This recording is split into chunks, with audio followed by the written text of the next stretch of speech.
Kwa dhibira tenya kaonti ma Kisumu kama jodak ma Kisumu chal ka gima koro biro yudo fungro kaluwore kod kony ewi masiche mapoya mabende gisebedo ka giyuago ni resruok ok chop negi mapiyo anyato masiche mag mach kowuok. Tend kaonti ma Kisumu yawa ayanga senta motesini disaster management one stop center motinga pise duto mabiro konye kedo kod masiche mapoya to kod medo rito arita kwe mapiyo kaka dware samora more kaonti no kane giloso gi Ramogi TV manager marbo mana balawanga oyango ni seneta senta maoyudre apaya maobote koro dhi medo bero yore mag chwalo kony ne jopiny kotendre kod masiche mapoya kod weche magarita.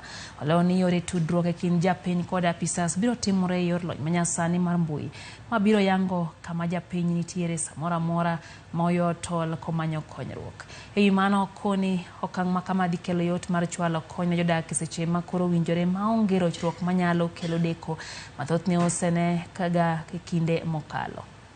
Wan gi police dibetka koro wan gi kama iluongo ni command area and wadhi keto hotline by 1st of December. Keto hotline makigo simu to wuok e screen to jogo relay simu no piyo to jo fire wuok gi jo police gi jo ambulance. Kok en fire kata ng'ato ne mada ne timre kata kigo simu to waloso gi any police station. Kigo simu Mamboleo to waloso gi police station Mamboleo very fast. To wan gi quick response team biro. Koro mae en mondo wa improve security system e Kisumu.